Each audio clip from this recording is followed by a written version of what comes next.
একজন বিদুষী মহিলা আদিগুরু ভগবান শঙ্করাচার্যকে প্রশ্ন করলেন, স্বামী স্ত্রীর মিলনের মধ্যে অন্তরাত্মা কতটুকু, স্বামী স্ত্রীর মধ্যে আলিঙ্গন কত প্রকারের হয়। এই প্রশ্নের উত্তরে শঙ্করাচার্য কি জবাব দিয়েছিলেন? একজন অখণ্ড বাল ব্রহ্মচারীকে এই ধরনের সেক্সুয়াল প্রশ্ন করাটা কি ঠিক? শঙ্করাচার্য একটি মৃত রাজাকে জীবিত করে দিয়েছিলেন, কিন্তু প্রশ্ন হচ্ছে কিভাবে? এটা কি কোনো সাধনার বল নাকি ঐশ্বরিক চমৎকার? ওনার 32 বছরের জীবনের সব থেকে বেশি রহস্যজনক যেই ঘটনা, সেটা হচ্ছে ওনার মৃত্যু। প্রশ্ন হচ্ছে ওনার মৃত্যু কিভাবে হয়েছিল। সব থেকে আশ্চর্য ও রহস্যজনক হচ্ছে, ওনাকে যখন মগর মাছে কামড় দিয়েছিল, তখন ওনার মা সন্ন্যাস নেওয়ার অনুমতি দিতে মাত্রই সেই মগর মাছ কেন ওনাকে ছেড়ে দিয়েছিল। কুমার ভট্টের সাথে শাস্ত্রতর্ক করার জন্য তিনি প্রয়াগরাজে গিয়েছিলেন, কিন্তু প্রয়াগে গিয়ে তিনি যা দেখলেন তা দেখার জন্য তিনি একদমই প্রস্তুত ছিলেন না। শাস্ত্রতর্কের সময় একদিকে ছিলেন কর্মকাণ্ডের প্রমুখ পণ্ডিত মন্ডন মিশ্র, আর অন্যদিকে ছিলেন জ্ঞান মার্গের প্রণেতা আদিগুরু ভগবান শঙ্করাচার্য। কে বিজয়ী হয়েছিল এই শাস্ত্রতর্কে? আজকের ভিডিওতে আমরা এমন একজন জ্ঞানী মহাপুরুষকে নিয়ে কথা বলবো, যিনি মাত্র 32 বছর বয়সে সম্পূর্ণ ভারতবর্ষের বিচারধারা এবং আধ্যাত্মিক দিশাকে সারা জীবনের জন্য পরিবর্তন করে দিয়েছেন। এমন একজন দিব্য বালক যাকে ভগবান শিবের অবতার বলে মনে করা হয়, এমন একজন যুবক সন্ন্যাসী যিনি নিজের জ্ঞানের তেজে বড় বড় মহাত্মাদেরকেও মুহূর্তের মধ্যে নিরুত্তর করে দিয়েছেন, যিনি আমাদেরকে শিখিয়েছেন আমরা সকলেই সেই একই নিরকার নির্গুণ পরম ব্রহ্মের অংশ। আমাদের আজকের ভিডিওটি সমর্পিত আদিগুরু ভগবান শঙ্করাচার্যের আত্মজীবনের উপর। আমি প্রথমেই একটা কথা বলছি, ভিডিওটি অনেক লম্বা হতে পারে, এই কারণে শান্ত হয়ে স্থির হৃদয়ে ভিডিওটি দেখুন। তাহলে চলুন আমরা চলে যাই ভারতবর্ষের সেই স্বর্ণযুগে, যেখান থেকে একটি দিব্য জ্যোতির উদয় হয়েছিল আজ থেকে প্রায় 1200 বছর পূর্বে। তখন বৌদ্ধ ধর্মের অনেক রমরমা ছিল এবং সনাতন ধর্মের মধ্যেও অনেক মতামত ছিল, ভিন্ন ভিন্ন সিদ্ধান্তের প্রচলন ছিল। কিছু মানুষ কর্মকাণ্ডকেই পরম ধর্ম বলে মেনে নিয়েছিল, এবং কিছু মানুষ জ্ঞানকে পুরোপুরিভাবে রিজেক্ট করে ভক্তিকেই জীবনের আধার মেনে নিয়েছিল। কেউ নিরাকার ব্রহ্মের উপাসনা করত, তো কেউ সাকার ভগবানের। কেউ কেউ আবার নিজের সিদ্ধান্তকেই পরম সত্য মনে করে অপরের সিদ্ধান্তকে অগ্রাহ্য করছিল। এই উথাল পাতালের সময় দক্ষিণ ভারতের কেরল রাজ্যে পূর্ণ নদীর কিনারে একটি গ্রামে এক ব্রাহ্মণ বসবাস করতেন। শিবগুরু এবং ওনার স্ত্রী ছিলেন আর্যম্বা। এই দম্পতি জ্ঞানী ছিল, পণ্ডিত ছিল, কিন্তু জীবনে একটাই অভাব, তাদের কোনো সন্তান ছিল না। সন্তানের প্রার্থনা নিয়ে গ্রামেই এক শিব মন্দিরে প্রতিদিন প্রার্থনা করত। সেই শিব মন্দিরটি আজ বারুক্ষনাথন শিব মন্দির নামে বিখ্যাত। ভগবান শিব আর্যম্বা এবং শিবগুরুর কঠোর তপস্যায় সন্তুষ্ট হয়ে একদিন শিবগুরুকে স্বপ্নের মধ্যে দর্শন দিলেন, এবং স্বপ্নের মধ্যেই শিবগুরুকে বিকল্প দিলেন যে প্রথম যে হবে বিদ্বান, জ্ঞানী, কিন্তু আয়ু হবে কম, আর দ্বিতীয় সে হবে অত্যন্ত সাধারণ কিন্তু দীর্ঘায়ু। তখন শিবগুরু এক মুহূর্তও বিলম্ব না করে জ্ঞানী পুত্রকে চয়ন করলেন। তখন ভগবান তথাস্তু বলে বরদান দিলেন। কিছুদিন পর বৈশাখ মাসের শুক্লপক্ষের পঞ্চমী তিথিতে আর্যম্বা এক পুত্রের জন্ম দিলেন। সেই বালকের মুখমণ্ডলে এক দিব্য তেজ ছিল। মাতা পিতা ভগবান শিবের আশীর্বাদ প্রাপ্ত এই পুত্রের নাম রাখলেন শঙ্কর। শঙ্কর বালক অবস্থাতেই অত্যন্ত বুদ্ধিমান ও মেধাবী বালক ছিলেন। সংস্কৃত শ্লোকগুলোকে একবার শোনা মাত্রই সম্পূর্ণ মুখস্থ করে ফেলতেন। 1 বছর আসতে আসতেই মাতৃভাষা এবং সংস্কৃত ভাষায় পারদর্শিতা অর্জন করেন। 3 বছর বয়সে শঙ্কর পুরাণ শাস্ত্রের জ্ঞান অর্জন করেন নিজের পিতার কাছ থেকে। কখনো কখনো এমন কিছু প্রশ্ন করতেন যা শুনে বড় বড় পণ্ডিতরাও অবাক হয়ে যেতেন। 5 বছর বয়সে উপনয়ন সংস্কার সম্পূর্ণ হয় এবং গুরুকুলে পাঠিয়ে দেওয়া হয় শিক্ষা অর্জন করার জন্য। গুরুকুলে গিয়ে মাত্র 2 বছর অধ্যয়ন করার পর, অর্থাৎ মাত্র 7 বছর বয়সে 4 বেদ এবং অন্যান্য গ্রন্থে বিশারদ অর্জন করেন। এই ঘটনাটা একটা চমৎকারের মতো ছিল। এই বিষয়টা বুঝতে পেরেছেন সকলেই যে শঙ্কর কোনো সাধারণ মানুষ নয়, তিনি দিব্য আত্মা। গুরুকুলের চারিদিকে শঙ্করের চর্চা হচ্ছিল। মানুষ দূর দূরান্ত থেকে এই বালকের দর্শন করার জন্য আসতো। দুর্ভাগ্যবশত শঙ্করের বয়স যখন মাত্র 7 বছর, তখন ওনার পিতা শিবগুরুর মৃত্যু হয়। তখন পরিবারের সমস্ত দায়িত্ব এসে পড়ে মাতা আর্যম্বার উপর। এই পরিস্থিতিতে শঙ্কর নিজের মাকে খুব সাহায্য করতেন, মাঝে মাঝে ঘরের কাজ করতেন, মায়ের দেখাশোনা করতেন এবং নিজে অধ্যয়নে রত থাকতেন। ওনার জীবনে একটা চর্চিত কাহিনী রয়েছে, যা ওনার করুণা দয়ালু স্বভাবের পরিদর্শন করে। একবার তিনি ভিক্ষা করার জন্য একটি দরিদ্র মহিলার বাড়িতে গিয়েছিলেন, কিন্তু সেই মহিলার ঘরে অন্যের একটি দানাও ছিল না ভিক্ষা দেওয়ার জন্য। একজন ব্রহ্মচারীকে নিজের দরজা থেকে খালি হাতে ফেরানোর জন্য তিনি অত্যন্ত দুঃখ পান। তখন সেই বৃদ্ধ ব্যক্তি অনেক কষ্ট করে একটি শুকনো অমলকি অনেক সংকোচ করে শঙ্করকে দিয়েছিলেন। সেই বৃদ্ধ মহিলার এই নির্মল পবিত্র ভাব দেখে বালক শঙ্কর অত্যন্ত প্রসন্ন হলেন এবং সেখানেই তিনি ধনের দেবী লক্ষ্মীর একটি স্তোত্র রচনা করেন, যাকে আজ আমরা কনকধারা স্তোত্র বলে জানি। সেই স্তোত্রটি শ্রবণ করে মা লক্ষ্মী এতটাই প্রসন্ন হয়ে গিয়েছিলেন যে সেই বৃদ্ধ মহিলার ঘরে স্বর্ণের অমলকির বৃষ্টিপাত করেন। এই ঘটনা ওনার দিব্যতাকে প্রদর্শন করে। এত জ্ঞান, সাংসারিক প্রসিদ্ধি থাকার পরেও ওনার মন সব সময় বিরক্তিভাবে লীন থাকত। ওনার মধ্যে জ্ঞান অর্জন করার এমন এক জ্বালা ছিল যাকে সাংসারিক জ্ঞান তৃপ্তি দিতে পারত না। শঙ্কর জানতেন যে তার জন্য ওনাকে সন্ন্যাস নিতে হবে, কিন্তু ওনার মাতা ওনাকে কখনোই সন্ন্যাস নিতে দেবে না। শঙ্কর নিজের মাকে অনেক ভালোবাসতেন এবং তাকে কখনোই কষ্ট দিতে চাইতেন না। তিনি সবসময় সঠিক সময়ের অপেক্ষা করতেন, কিন্তু ওনার ভেতরের বৈরাগ্য দিন দিন তীব্র হতে যাচ্ছিল। তখনই একটি আশ্চর্যজনক ঘটনা ঘটে। সবকিছুই আসলে বিধির বিধান। একদিন তিনি নিজের মাকে নিয়ে পূর্ণা নদীতে গিয়েছিলেন স্নান করার জন্য। আর্যম্বা বস্ত্র ধুচ্ছিল ঘাটে। শঙ্কর নদীতে স্নান করছিল, ডুব দিচ্ছিল। ডুব দিতে মাত্রই পায়ে একটি মগর মাছ কামড় দেয়। তিনি তখন অনেক চেষ্টা করেন তার থেকে বাঁচার জন্য, কিন্তু মগর মাছের পাঞ্জা থেকে বেরিয়ে আসা এত সহজ নয়। ঘাটে আর্যম্বা অনেক চিৎকার করেন, কিন্তু কেউ সাহায্য করার জন্য আসেনি। আর এদিকে মগর মাছ আস্তে আস্তে শঙ্করকে জলের ভিতরে নিয়ে যাচ্ছে। এমন সময় শঙ্কর নিজের মাকে বলেন, মৃত্যুকে নিজের চোখের সামনে দেখে আমার কেবল একটাই শেষ ইচ্ছা, হে মাতা, আপনি আমাকে সন্ন্যাসের অনুমতি দিন। আর্যম্বা পুত্রের শেষ ইচ্ছা পূরণ করার জন্য সন্ন্যাসের আজ্ঞা দিয়ে দিলেন। আর্যম্বা সন্ন্যাসের অনুমতি দিতে মাত্রই সেই মগরমাছ শঙ্করের পা ছেড়ে দেন এবং তিনি জল থেকে বেরিয়ে আসেন। আর্যম্বা তখন শঙ্করকে জড়িয়ে ধরেন, কিন্তু মুহূর্তের মধ্যেই ওনার মনে হয় তিনি তো নিজের পুত্রকে সন্ন্যাসের অনুমতি দিয়ে দিয়েছেন। তখন অত্যন্ত দুঃখিত হলেন, কিন্তু শঙ্কর নিজের মাকে বুঝালেন যে ঈশ্বর আমাকে নতুন জীবন দিয়েছেন, আর এই নতুন জীবনে আমাকে আমার কর্তব্যের পালন করতেই হবে। আমার কর্তব্য আমাকে ডাকছে। হে মাতাশ্রী, আপনাকে আমার কোটি কোটি প্রণাম। আমি আপনাকে কথা দিচ্ছি, আপনার অন্তিম সময়ে যদি আপনি আমাকে ডাকেন, তাহলে আমি যেখানেই থাকি না কেন অবশ্যই আপনার কাছে আসব এবং আপনার অন্তিম সংস্কার আমি নিজের হাতে করব। তখন মা তাকে শেষবারের মতো প্রণাম করে মাত্র 8 বছর বয়সে বালক শঙ্কর গৃহত্যাগ করেন। গৃহত্যাগ করার পর তিনি একজন সদ্গুরুর খোঁজ করছিলেন। তখন কেউ একজন ওনাকে বলেছিল যে নর্মদা নদীর কিনারে একজন মহান সাধু বসবাস করেন। ওনার নাম গোবিন্দ ভগবত পাদ। তিনি মহান জ্ঞানী গৌরপাদ আচার্যের শিষ্য ছিলেন। তখন বালক শঙ্কর রওনা দিলেন নর্মদা নদীর দিকে। কয়েক মাস লেগে যায় সেখানে পৌঁছতে। অবশেষে একটি লম্বা যাত্রা পার করার পর তিনি গোবিন্দদেবের আস্তানায় গিয়ে পৌঁছলেন। তিনি একটি গুহায় থাকতেন, কিন্তু চিন্তা ছিল অনেক। সত্যি কি গোবিন্দদেব এই বালককে শিষ্যরূপে স্বীকার করবেন?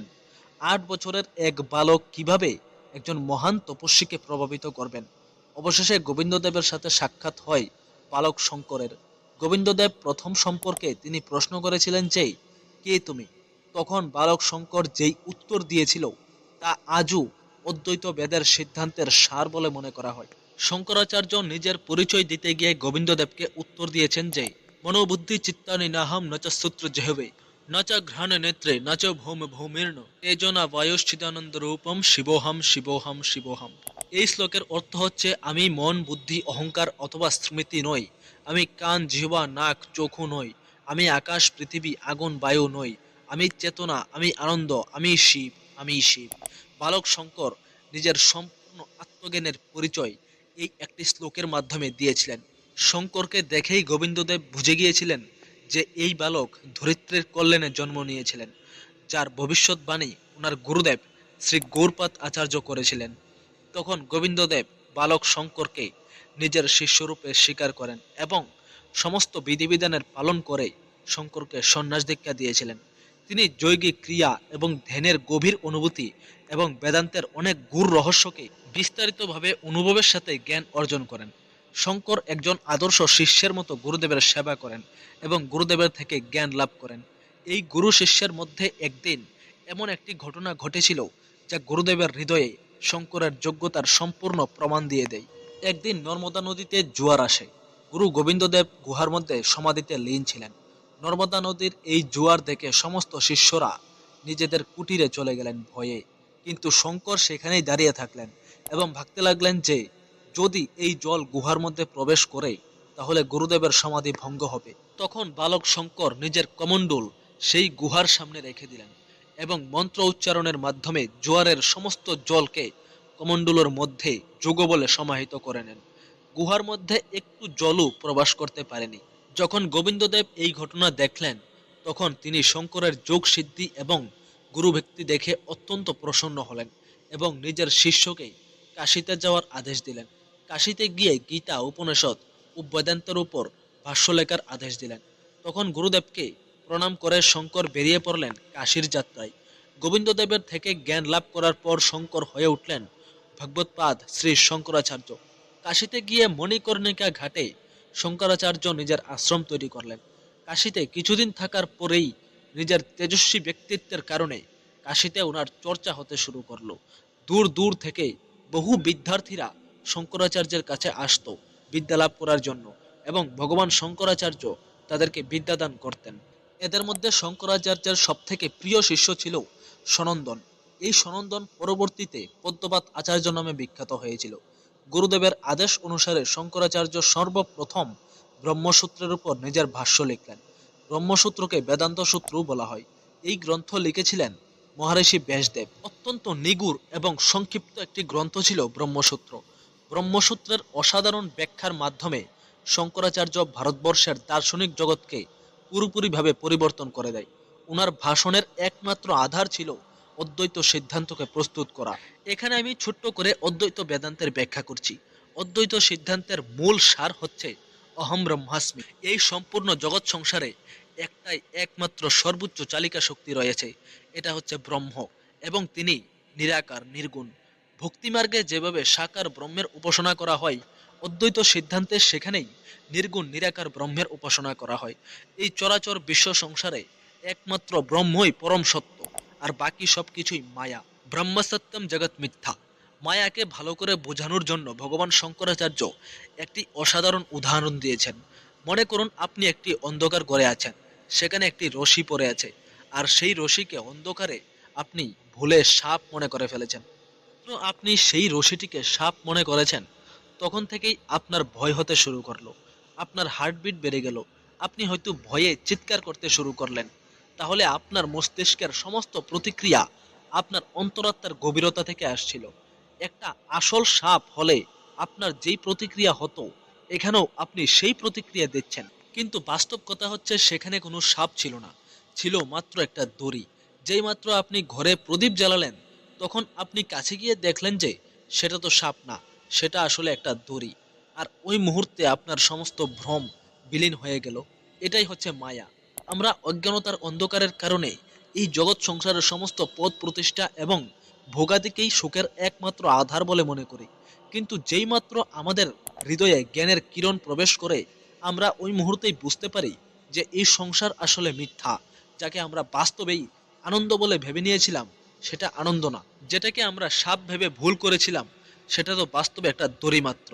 সুখ নেই, সুখ কি ছায়া है, समझ पड़ती नहीं गिरधर की माया है। এই বিশ্ব ব্রহ্মাণ্ড পুরোপুরিভাবে মিথ্যা না। যেভাবে সাপের বিচার পুরোপুরিভাবে মিথ্যা ছিল না, তার একটা ব্যবহারিক অস্তিত্ব আছে, কিন্তু পারমার্থিক এবং শাশ্বত সত্য কেবলমাত্র ব্রহ্ম। আমাদের দেহের মধ্যে বিদ্যমান যেই আত্মা, তা ব্রহ্মের থেকে আলাদা নয়। এই বিচারধারাকেই তিনি মহাবাক্যে অহম ব্রহ্মাস্মি বলেছেন, অর্থাৎ আমি ব্রহ্ম। আমরা অজ্ঞানতার কারণে শরীরকেই নিজের স্বরূপ বলে মেনে নেই।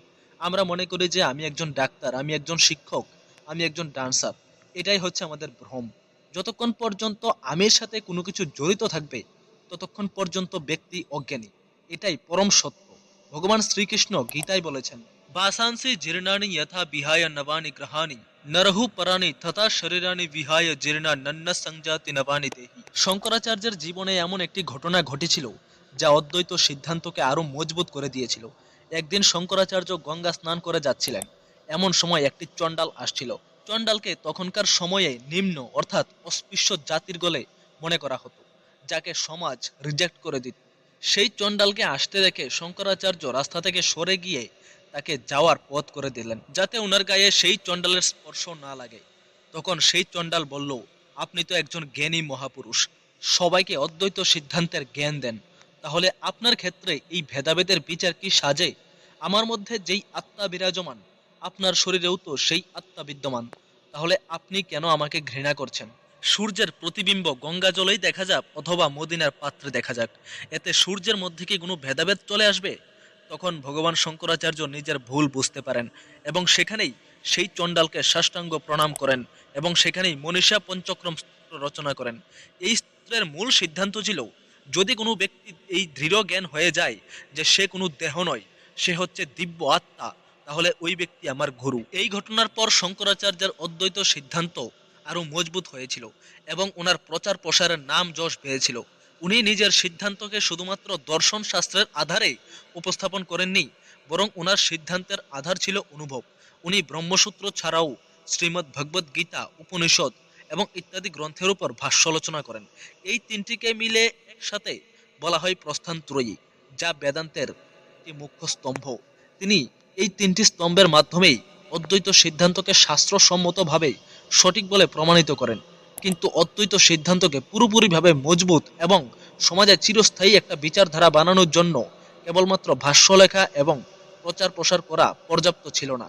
কারণ তখন ভারতবর্ষে অনেক দার্শনিক ছিল যারা অদ্বৈত সিদ্ধান্তের খণ্ডন করছিল এবং বেদান্তের কর্মকাণ্ডের উপরে জোর দিচ্ছিল এবং জ্ঞান মার্গকে মাহাত্ম্যহীন বলে ভাবছিল। এই দর্শনের সবথেকে প্রমুখ জ্ঞানী ছিল পণ্ডিত কুমার ভট্ট। শঙ্করাচার্য জানতেন যে যতক্ষণ পর্যন্ত এই বিরোধী মতকে শাস্ত্রতর্কে পরাজিত করা না হবে, ততক্ষণ পর্যন্ত এই বিরোধীরা অদ্বৈত সিদ্ধান্তকে মাহাত্ম্য দেবে না এবং জ্ঞান মার্গ পুরোপুরিভাবে সমাজে স্থাপিত হবে না। শঙ্করাচার্য জানতেন যে কুমার ভট্ট এখন প্রয়াগরাজে আছে। শঙ্করাচার্য তখন নিজের শিষ্যদের নিয়ে প্রয়াগরাজে উপস্থিত হলেন, কিন্তু প্রয়াগরাজে গিয়ে তিনি যা দেখলেন সেটা দেখার জন্য তিনি কোনোভাবেই প্রস্তুত ছিলেন না। শঙ্করাচার্য দেখলেন যে কুমার ভট্ট অগ্নিতে আত্মদেহ করছেন। তখন শঙ্করাচার্য তাকে প্রশ্ন করলেন, হে শ্রেষ্ঠ বিদ্বান, আপনি কেন এইভাবে নিজের জীবনকে শেষ করে দিচ্ছেন? তখন কুমার ভট্ট জবাব দিলেন, আমি জীবনে বিশাল দুইটা পাপ করেছি। প্রথমত বুদ্ধগুরুর কাছ থেকে দর্শন বাহানায় জ্ঞান লাভ করেছি এবং পরবর্তীতে ওই জ্ঞানের প্রয়োগ বুদ্ধমতকে খণ্ডন করার জন্য করেছি। এটা তো এক প্রকারের গুরুদ্রোহ। এবং দ্বিতীয়ত, আমি কর্মকাণ্ডের উপর এতটাই জোর দিয়েছি যে ঈশ্বরের অস্তিত্বকেই অস্বীকার করেছি। এই পাপের প্রায়শ্চিত করার জন্যই আমি আত্মদেহ করছি।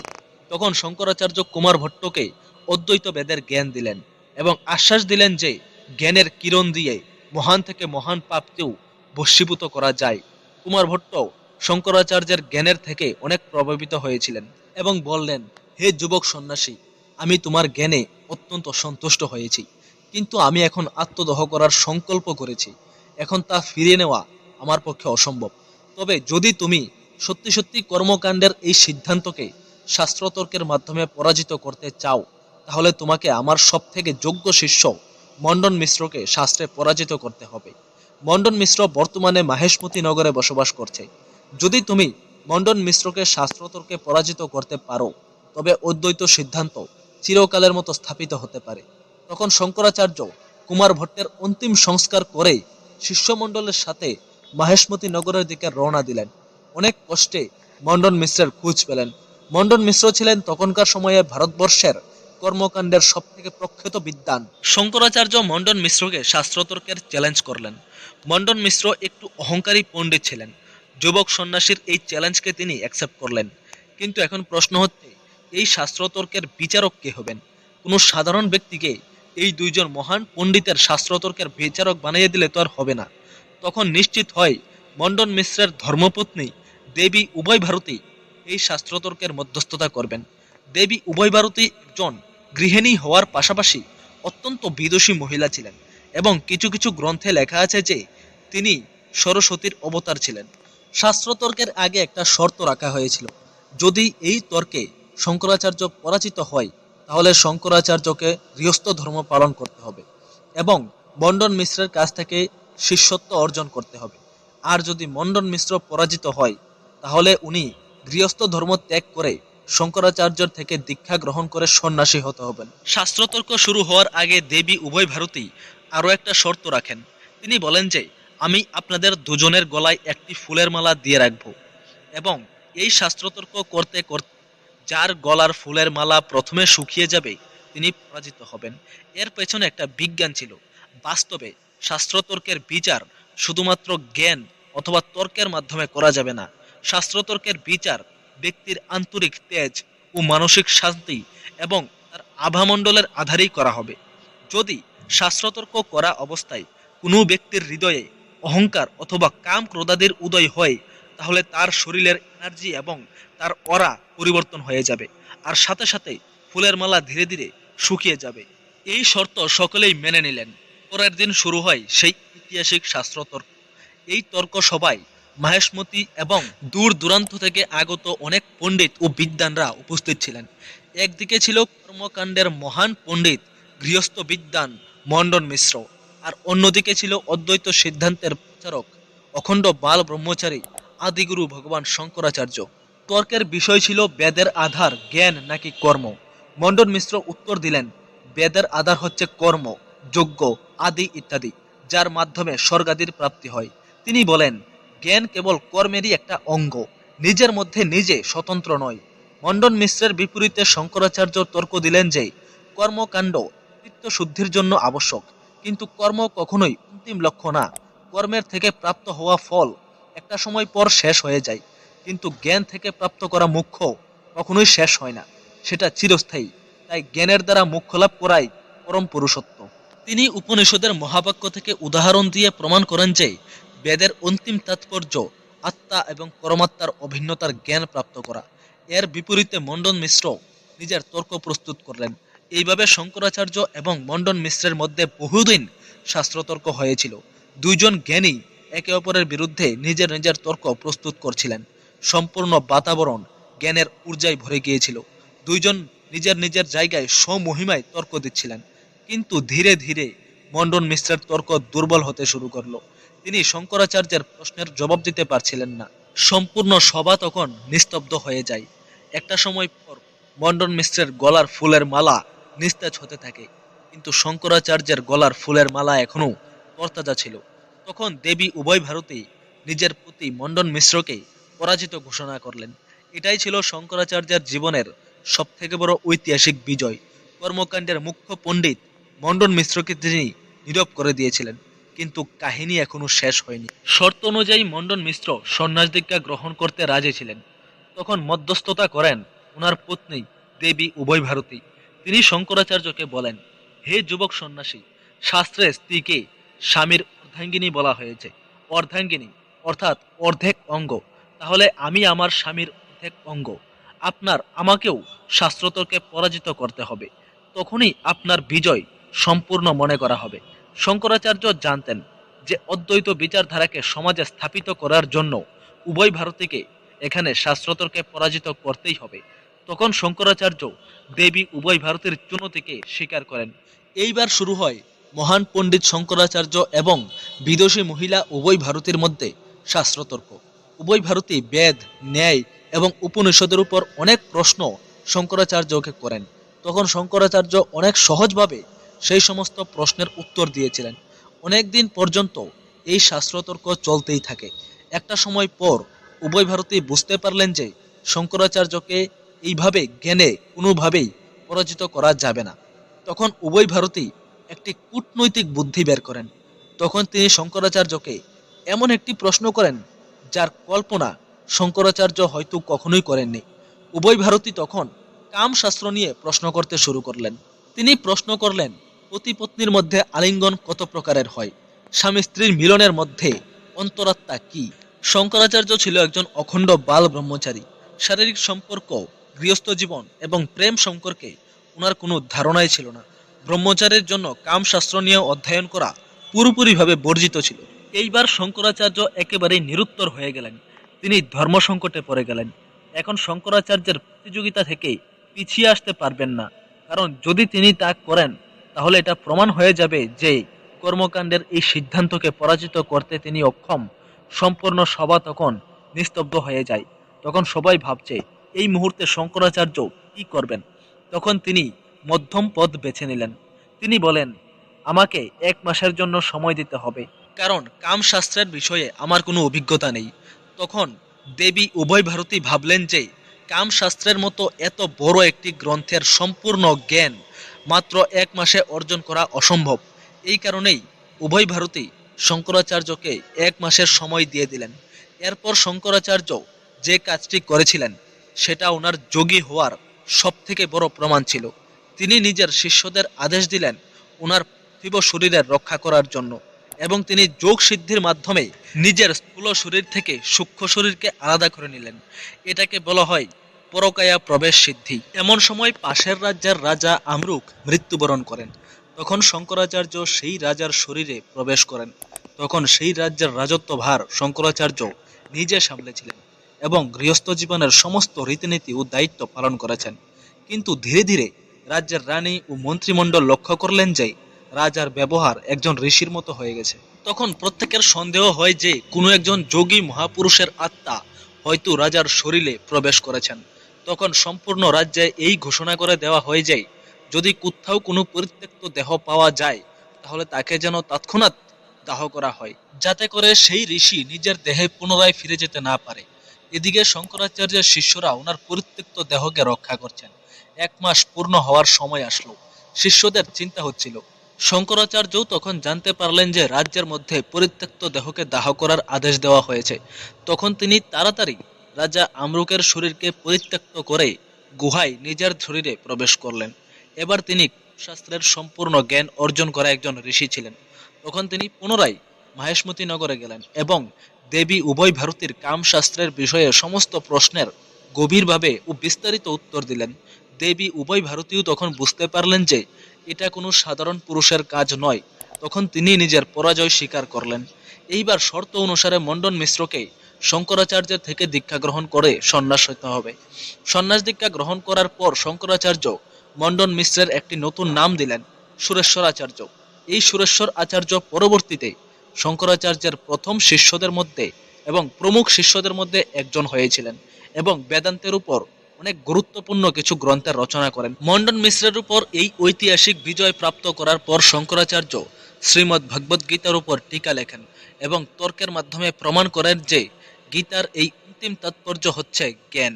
ছান্দোগ্য উপনিষদ সহ অন্যান্য বহু উপনিষদের উপর লুকিয়ে থাকা সত্যকেই পুনরায় উজাড় করেন নিজের ঐতিহাসিক ভাষ্যের মাধ্যমে। শঙ্করাচার্য একজন দূরদর্শী মহাপুরুষ ছিলেন। তিনি জানতেন যে যে কোনো বিচারধারাকে চিরজীবন স্থায়ী করতে হলে বংশগতভাবে তাকে এগিয়ে নিয়ে যাওয়ার জন্য চিরস্থায়ী স্তম্ভের প্রয়োজন। শুধুমাত্র বক্তৃতা দেওয়া এবং বই লিখে ফেলা পর্যাপ্ত নয়। অদ্বৈত সিদ্ধান্তকে অবিরল এবং লাগামহীন করতে হলে এমন একটি সংগঠনগত প্রণালীর প্রয়োজন যা এই জ্ঞানকে সংরক্ষণ, সংবর্ধন ও প্রচার প্রসার করতে পারে। এই মহান উদ্দেশ্যকে পূর্ণ করার জন্য ভারতের ভৌগোলিক জায়গাগুলোর মধ্যে থেকে নজরে রেখে দেশের চারদিকে 4টি মঠের স্থাপন করেন। এই 4টি মঠের স্থাপন শুধুমাত্র একটি ধর্মীয় কাজ ছিল না, এটা একটি গভীর রাষ্ট্রীয় ও সাংস্কৃতিক কার্যও ছিল। তিনি যখন এই 4টি মঠের স্থাপনা করছিলেন তখন সম্পূর্ণ ভারতবর্ষ আলাদা আলাদা সংস্কৃতি এবং আলাদা আলাদা ভাষায় বিভক্ত ছিল। এই কারণে শঙ্করাচার্য এই 4টি মঠের মাধ্যমে সম্পূর্ণ ভারতবর্ষকে একটি আধ্যাত্মিক সূত্রে গাঁথার চেষ্টা করেছিলেন। এই মঠগুলো বানানোর জন্য তিনি উত্তরে বদ্রিকা আশ্রম, দক্ষিণে শৃঙ্গেরি, পূর্বে পুরী এবং পশ্চিমে দ্বারকাকে চয়ন করেছিলেন। এই 4টি স্থান প্রথম থেকেই অত্যন্ত পবিত্র ছিল। শঙ্করাচার্য এই 4টি ধামকে অদ্বৈত সিদ্ধান্তের আলোচনা এবং সাধনার সবথেকে বড় স্তম্ভরূপে বিকশিত করেন। এই মঠগুলোর বিষয়ে আরও একটু ভালো করে আলোচনা করছি। প্রথম মঠ, যা উত্তর দিশায় অবস্থিত, যাকে বলা হয় জ্যোতির্মঠ বা জ্যোতিষপীঠ। এই মঠ হিমালয়ের বদ্রীনাথ ধামের কাছে উত্তরাখণ্ডে অবস্থিত। আজও এই জ্যোতিষপীঠকে উত্তর ভারতে জ্ঞানের কেন্দ্র বলে মনে করা হয়। এই মঠের মহাবাক্য হচ্ছে আয়মাত্মা ব্রহ্ম, অর্থাৎ আত্মাই হচ্ছে ব্রহ্ম। এই মন্ত্রটি অথর্ব বেদের থেকে নেওয়া হয়েছে। শঙ্করাচার্য নিজের শিষ্য টুটকা আচার্যকে এই জ্যোতিষপীঠের প্রথম আচার্য রূপে নিযুক্ত করেন। দ্বিতীয় মঠ স্থাপন করা হয় পূর্ব দিকে, যার নাম গোবর্ধন মঠ। এই মঠ পুরীতে জগন্নাথ মন্দিরের পাশেই স্থাপিত হয়। এই মঠের মহাবাক্য হচ্ছে প্রজ্ঞানম ব্রহ্ম, যা ঋগ্বেদ থেকে নেওয়া হয়েছে। প্রজ্ঞা কথার অর্থ হচ্ছে চৈতন্য, আর চৈতন্যই ব্রহ্ম। ভগবান শঙ্করাচার্য নিজের সবথেকে প্রথম শিষ্য পদ্মপাদ আচার্যকে এই মঠের প্রথম আচার্য বানিয়েছিলেন। এই মঠ ভক্তি ও সেবার প্রতি সমর্পিত ছিল, যা ভগবান জগন্নাথের পরম্পরাকে বিকশিত করছে। তৃতীয় মঠ স্থাপন করা হয় দক্ষিণে। এই মঠের নাম শৃঙ্গেরি শারদাপীঠ। কর্ণাটক রাজ্যের তুঙ্গা নদীর কিনারে এই মঠ অবস্থিত। এই মঠের মহাবাক্য হচ্ছে অহম ব্রহ্মাস্মি, অর্থাৎ আমিই ব্রহ্ম। এই ভাবধারাটিকে যজুর্বেদ থেকে নেওয়া হয়েছে। শঙ্করাচার্য নিজের সবথেকে জ্ঞানী শিষ্য সুরেশ্বর আচার্যকে এই মঠের প্রথম আচার্য রূপে নিযুক্ত করেন। এই সুরেশ্বর আচার্য ছিল পূর্ববর্তী জীবনে মণ্ডন মিশ্র। চতুর্থ এবং অন্তিম মঠ হচ্ছে দ্বারকা মঠ, পশ্চিম দিকে অবস্থিত। ভগবান শ্রীকৃষ্ণের পবিত্র নগরী দ্বারকাতে এই মঠ অবস্থিত। এই মঠের মহাবাক্য হচ্ছে তত্ত্বমাসি, অর্থাৎ তুমিই সেই। সামবেদ থেকে নেওয়া হয়েছে এই মহাবাক্য। শঙ্করাচার্য হস্তমাল আচার্যকে এই মঠের প্রথম মঠাধীশ বানিয়েছিলেন। শঙ্করাচার্য এই 4টি মঠের পূর্ণ রক্ষণাবেক্ষণের জন্য একটি বিস্তারিত ব্যবস্থা তৈরি করেছিলেন। প্রত্যেকটা মঠ এক একটা বেদের রক্ষক ছিল। জ্যোতিষপীঠকে অথর্ববেদ, গোবর্ধন মঠকে ঋগ্বেদ, শৃঙ্গেরি মঠকে যজুর্বেদ আর দ্বারকা মঠকে সামবেদ রক্ষা করত। এই মঠগুলির মুখ্য উদ্দেশ্য হচ্ছে অদ্বৈত বেদান্তের প্রচার প্রসার করা এবং সমাজকে আধ্যাত্মিক মার্গদর্শন করা। 4টি মঠের পাশাপাশি শঙ্করাচার্য দশনামী সম্প্রদায়ের প্রতিষ্ঠা করেছিলেন। এই দশনামী সম্প্রদায় হচ্ছে অরণ্য, আশ্রম, ভারতী, গিরি, পর্বত, পুরী, সরস্বতী, সাগর, তীর্থ ও বন। তাছাড়াও জীবনে বহু গ্রন্থ লিখেছেন। বেদসার, শিবস্তব স্তোত্রের রচনা করেছিলেন। মহিষাসুর মর্দিনী, পঞ্চাক্ষর স্তোত্র সহ আরও বহু দেবদেবীর স্তোত্র রচনা করেছিলেন। মাত্র 32 বছর বয়সেই জীবনে অনেক কিছু করেছিলেন। তিনি এই ধরিত্রীতে তুফানের মতো এসেছিলেন এবং সম্পূর্ণ ভারতবর্ষের দর্শনশাস্ত্রকে সারা জীবনের জন্য পরিবর্তন করে দিলেন। তিনি জ্ঞানকে সর্বোচ্চ স্থান দিয়েছেন, কিন্তু কখনোই ভক্তি অথবা মূর্তি পূজাকে স্বীকার করেননি। তিনি জানতেন যে একজন সাধারণ মানুষের কাছে সরাসরি নির্গুণ পরম ব্রহ্মে ধ্যান কেন্দ্রিত করা অনেক কঠিন। আর এই কারণে জ্ঞান মার্গের সিদ্ধান্ত অনুসারে মূর্তি পূজা হচ্ছে একটি প্রাথমিক অবস্থা। ভজগোবিন্দম এবং সৌন্দর্য লহরীর রচনা করেছিলেন তিনি। জীবনের সমস্ত লক্ষ্য এবং উদ্দেশ্য পূরণ করার পর চলে যান কেদারনাথে। নিজের মাকে দেওয়া কথাও পূরণ করেছিলেন। সবকিছু শেষ হয়ে যাওয়ার পর এইবার সময় হয়েছে ভগবান শিবের অংশ নিজের মধ্যেই বিলীন হয়ে যাওয়ার। তিনি নিজের অন্তিম যাত্রার জন্য হিমালয়কে বেছে নিয়েছিলেন। হিমালয় এমন একটি স্থান যা শতাব্দী থেকে আজ পর্যন্ত হাজারো ঋষি মুনিদের জ্ঞানের আধার হয়ে দাঁড়িয়ে আছে। তবে ওনার অন্তিম যাত্রাকে নিয়ে বহু কাহিনী প্রচলিত রয়েছে। তবে একটি প্রচলিত ধারণা অনুসারে হিমালয়ের একটি গুহাতে প্রবেশ করেছিলেন। ওনার সাথে কয়েকজন শিষ্যও ছিল, কিন্তু গুহাতে প্রবেশ করতেই তিনি অন্ধকারে বিলীন হয়ে গেলেন। দ্বিতীয়বারের মতো কেউ কখনো ওনাকে আর কখনোই দেখেনি। অনেকেই মনে করেন তিনি সরাসরি নিজের স্বশরীরে দিব্যধামে ফিরে গিয়েছিলেন। ওনার শিষ্যরা সেখানেই ওনার সমাধি তৈরি করেন। আজও কেদারনাথ মন্দিরের পাশাপাশি শঙ্করাচার্যের এই সমাধিটি অবস্থিত। ওনার জীবনযাত্রা আমাদেরকে এই বিশ্বাস দেয় যে মানুষ চেষ্টা করলে সব কিছু করতে পারে, কারণ মানুষের শক্তি অসীম। ভগবান শঙ্করাচার্যের জীবন একটা প্রদীপের মতো ছিল, যদিও কম সময়ের, কিন্তু শতাব্দী পুরনো সেই অজ্ঞানতার সমস্ত অন্ধকারকে দূর করে দিয়েছিলেন তিনি। শঙ্করাচার্যের জীবন দর্শন আমাদেরকে আলস্য ত্যাগ করে নিজের লক্ষ্যের পেছনে কঠোর হওয়ার শিক্ষা দেয়। তো এই ছিল আদিগুরু ভগবান শঙ্করাচার্যের সম্পূর্ণ জীবনী। যদি আপনি চৈতন্য মহাপ্রভুর আত্মজীবনী নিয়ে ভিডিও দেখতে চান, তাহলে নিচে এই ভিডিওটি ক্লিক করুন।